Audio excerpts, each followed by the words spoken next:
Hello everyone, Eber here with Canucks, and I think we can all appreciate the variety of options of gaming peripherals that is available for MMO gamers. But choosing the right one for you may be tough. There is no doubt Razer has the reputation for delivering a diverse list of products, but the Razer Naga in particular is probably one of their most popular mice aside from the Death Adder. Today we're going to take a look at a revamped Razer Naga that follows suit as an MMO style gaming mouse priced at $90, available for both left and right hand users. So to kick things off, the build quality of the mouse feels great with an anti-slip coating that does feel uncomfortable at times, but I would have preferred at least a premium plastic material or a soft touch rubber surface finish like my Avior 7000. At 135 grams, the Naga is heavy, but it sports a well-balanced weight system. There's no customizable weights to suit the user's need, and I personally would have preferred that implementation, since a lot of users might feel it too heavy. Ergonomically, the mouse is well shaped. There's a rubber grip on the right side that complements a secure fit for both my ring and pinky fingers, but there isn't a proper conventional grip for the thumb on the left side due to the 12 different buttons, which I'll get to in a moment. I have pretty large hands and prefer to rest my hand on top, and the Naga is a nice fit. For a claw type grip, you'll miss out on the comfortable support on the right, and it might be difficult to use the mouse if you lift it too often. The Teflon feet at the bottom of the mouse complements a smooth glide, and I didn't notice any signs of peeling. Nice. The Naga is equipped with the 8200 DPI 4G laser sensor, which delivered precise tracking in-game, and I did enjoy my usual 1600 to 1800 DPI setting. The sensor does track on white surfaces but not on glass, so that's something to keep in mind. There are 21 programmable buttons on the Naga, and I know that sounds like a lot, but to put things in perspective, there are 9 main buttons on the top and 12 buttons on the left side where you can program the macros to your preference. The primary left and right click buttons do provide excellent tactile feedback. The scroll wheel on the other hand was difficult to press with very weak scroll steps, which was disappointing, and we did experience the same issue with the Taipan that we reviewed recently. On the other hand, the tilt clicks felt great with proper tactile registration, which was pleasing.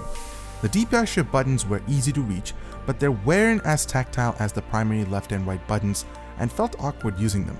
But the option to change the sensitivity on the fly is appreciated. Moving on to the main highlight of the Naga are the 12 programmable macro buttons on the left side. They do respond well with great tactile feedback, and I was able to reach all 12 with my thumb easily. The entire layout curves with the body, and each button has a slightly different shape to help your finger memory, but I would have liked to see even more significant shape differences between buttons for easier distinction.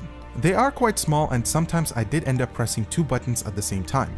For users with smaller fingers, this might not be an issue, but for the rest, we recommend to program only the macros that you can reach and press without affecting the others. Here's a listen of how all the buttons sound.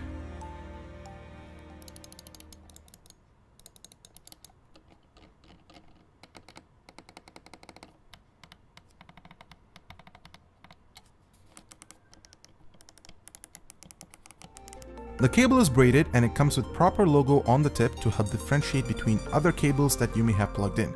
Great! In terms of lighting, we have 3 zones: the logo at the back, the scroll wheel, and the 12 buttons on the left side. The logo at the back comes with a breathing effect, but the rest of the zones don't.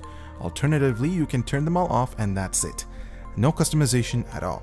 It is a little disappointing for a 2014 release.